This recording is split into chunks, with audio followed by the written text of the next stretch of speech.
Hi friends, എല്ലാവർക്കും അണ്ടർത്തി sky എന്ന് പറഞ്ഞ യൂട്യൂബ് ചാനലിലോട്ട് സ്വാഗതം. അപ്പം ഞാനിന്നൊരു അടിപൊളി ബീഫ് അച്ചാർ ഉണ്ടാക്കുമെന്ന്. അപ്പം കുറച്ചായി ബീഫ് അച്ചാർ ഉണ്ടാക്കാത്ത, അപ്പോൾ നിങ്ങൾക്കൊന്ന് പരിചയപ്പെടുത്തി തരാമെന്ന് വിചാരിച്ചു. ആദ്യം തന്നെ ഞാൻ 2 കിലോ ബീഫാണ് വാങ്ങിച്ചിട്ടുണ്ടായത്. അപ്പം 2 കിലോ ബീഫ് ഇതുപോലത്തെ ചെറുതല്ല, അതിൽ കുറച്ച് വലുതായിട്ടില്ല, ഇപ്പോൾ കണ്ടതുപോലത്തെ പീസാക്കി വെച്ചിട്ടുണ്ട്. ആ പീസാക്കി വെച്ചത് ആദ്യം തന്നെ ഉപ്പും മഞ്ഞൾപ്പൊടി ഇട്ടിട്ട് മാരിനേറ്റ് ചെയ്ത് വെച്ചു. ഒരു മണിക്കൂറോളം കുറഞ്ഞതെങ്കിലും മാരിനേറ്റ് ചെയ്ത് വെക്കുക, ഫ്രിഡ്ജിൽ തന്നെ വെച്ചാൽ മതി. അതിനുശേഷം നമ്മൾ എടുത്തിട്ട് അതിലോട്ട് 2 സ്പൂണ് കുരുമുളക്, അതുപോലെ 1/2 സ്പൂണ് മഞ്ഞൾപ്പൊടി വീണ്ടും ഇട്ടു.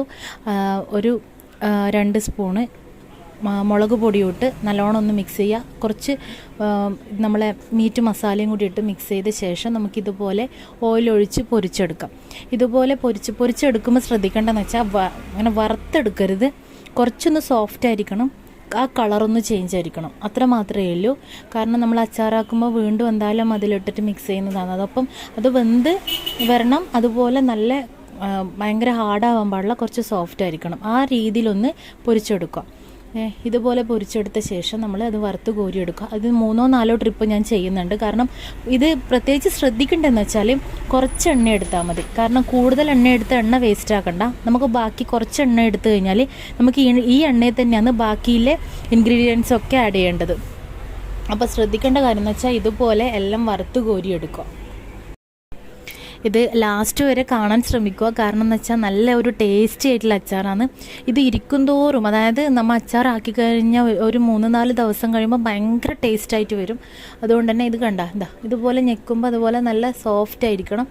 ആ രീതിയിൽ വേണം ഇത് വറുത്ത് കോരി എടുക്കാൻ വേണ്ടിയിട്ട്. അപ്പം ബാക്കി ഇനി നമുക്കതിൽ ചേർക്കേണ്ടതെന്ന് വെച്ചാൽ ഇതൊക്കെ ഞാൻ എൻ്റെ ഒരു കൈയളവിലാണ് എടുത്തത്. അപ്പം വെളുത്തുള്ളി എടുക്കുക, ഇഞ്ചി എടുക്കുക, പച്ചമുളക് എടുക്കുക, നല്ല കറിവേപ്പില ഡ്രൈ ആക്കിയത് കൊടുക്കും. എന്നിട്ട് ആദ്യം തന്നെ കടുകിട്ട്, ആ ഓയിൽ തന്നെ കടുകിട്ട്, പിന്നെ കറിവേപ്പില ഇട്ട്, വറ്റൽമുളകും ഇട്ട്, ഒരു നുള്ളി നമ്മളെ ഇതില്ലേ 1/2 സ്പൂൺ ഇട്ടാൽ മതി, ഉലുവയും കൂടി ആഡ് ചെയ്ത് ഇതിലോട്ട് ഈ ഇൻഗ്രീഡിയൻസ് ഒക്കെ ആഡ് ചെയ്ത് നല്ലോണം ഒന്ന് വഴറ്റിയെടുക്കുക. വറുത്തെടുക്കരുത്, വഴറ്റിയെടുക്കുക. അതിൻ്റെ ഒരു പച്ചമണം മാറുന്നത് വരെ മാത്രം വഴറ്റിയെടുക്കുക. ഇതിനിപ്പം ഈ ഇഞ്ചി കുറച്ചധികം ആയതുകൊണ്ടോ അതുപോലെ വെളുത്തുള്ളി ആയതുകൊണ്ടോ ഒരു കുഴപ്പമില്ല.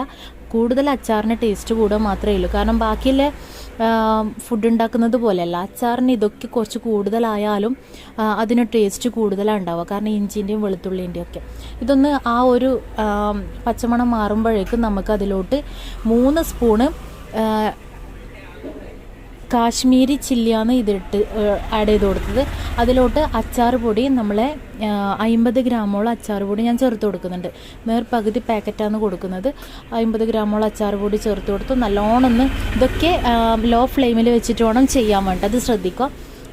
അപ്പം ഇതുപോലെ ചേർത്ത് കൊടുത്ത് നല്ലോണം ഒന്ന് മിക്സ് ചെയ്ത് കൊടുക്കുക. അതിൻ്റെ ആ ഒരു പച്ചമണം മാറുന്നത് വരെ തന്നെ ഇത് മിക്സ് ചെയ്ത് കൊടുക്കുക, ഇളക്കി കൊടുക്കുക. അതിന് ശേഷം നമ്മൾ വറുത്ത് കോരി വെച്ചിട്ടുള്ള ബീഫില്ലേ, ആ ബീഫ് അതിലോട്ട് ആഡ് ചെയ്ത് കൊടുക്കുക. ആഡ് ചെയ്ത് കൊടുത്തിട്ട് നന്നായിട്ട് ഇളക്കി കൊടുക്കുക. കാരണം ഞാൻ ഈ ഒരു കയ്യിൽ ക്യാമറ വെക്കുന്നതുകൊണ്ട് തന്നെ എനിക്കിത് ഇളക്കാൻ ഭയങ്കര പ്രയാസമായിരുന്നു. അതോടൊപ്പം നല്ല വൃത്തിയൊന്ന് മിക്സ് ചെയ്ത് കൊടുക്കാം. ഈ സമയത്ത് നമുക്ക് ഉപ്പ് കുറവായിരിക്കും, അതുപോലെ പുളി ശ്രദ്ധിക്കണം. എരിവ് നമ്മൾ ആവശ്യത്തിന് ഇട്ട് കൊടുത്തു, വേണമെങ്കിൽ കുറച്ചും കൂടി ചേർത്ത് കൊടുക്കാം. അപ്പോൾ പുളിക്ക് പ്രത്യേകിച്ച് എന്ന് വെച്ചാൽ ഇതുപോലെ ബീഫ് അച്ചാർ, ഇത് നമ്മൾ ചെമ്മീൻ അച്ചാർ, മത്തി അച്ചാറൊക്കെ ആക്കുമ്പോൾ നമ്മൾ വിനാഗിരി കുറച്ച് അധികം തന്നെ കാണും. ഈ ബോട്ടിൽ ഞാൻ 1/4 ഭാഗം തന്നെ വിനാഗിരി അതിലോട്ട് ചേർത്ത് കൊടുക്കുന്നുണ്ട്. കാരണം നല്ല കൊഴുപ്പായി വരും. ഈ ബീഫും കൂടി ചേർക്കുന്ന സമയത്ത് നന്നായി കൊഴുപ്പായി വരും. പിന്നെ ചേർക്കേണ്ടതെന്ന് വെച്ചാൽ ഒരു സീക്രട്ട് ഇൻഗ്രീഡിയൻ്റാണ് നമ്മൾ ശർക്കര സാധാരണ ചെറുനാരങ്ങയിലും അതുപോലെ കഴിക്കുന്നതിലാണ് കൂടുതൽ ചേർക്കുന്നത്. ഈ ബീഫിൽ നിങ്ങൾ ഒരു ചെറിയൊരു കഷ്ണം, ഒരു ചെറിയ പീസ്, ഒരു ഫുൾ പീസിൻ്റെ ഒരു 1/4 ഭാഗം മാത്രം ശർക്കര ഇതുപോലെ അരിഞ്ഞ് ചേർത്ത് കൊടുക്കുക. ആവശ്യത്തിനുള്ള ഉപ്പ് ഇട്ട് കൊടുക്കുക. ഇനിയും കൊഴുപ്പ് കൂടുന്നില്ലെങ്കിൽ വിനാഗിരി ചേർത്ത് കൊടുക്കണ്ട. വിനാഗിരിക്ക് പകരം നമുക്ക് വെള്ളം തിളപ്പിച്ച വെള്ളം തണിഞ്ഞ ശേഷം അതിലോട്ട് ചേർത്ത് കൊടുത്ത് ഇതുപോലെ നന്നായി ഇളക്കി കൊടുക്കുക. ഇത് 1-2 ദിവസം നിൽക്കുമ്പോൾ കുറച്ചും കൂടി കട്ടിയായി വരും. ആ കട്ടിയാവുന്ന സമയത്ത് നമുക്കിതുപോലെ തിളപ്പിച്ചാറിയ വെള്ളം ചേർത്ത് കൊടുക്കാൻ വേണ്ടി ശ്രദ്ധിക്കുക. അപ്പം എല്ലാവരും ഒന്ന് വീട്ടിൽ ട്രൈ ചെയ്ത് നോക്കുക, ബീഫ് കഴിക്കുന്നവരാണെങ്കിൽ. അല്ലെങ്കിൽ ചെമ്മീൻ ഉണ്ടാക്കി നോക്കുക.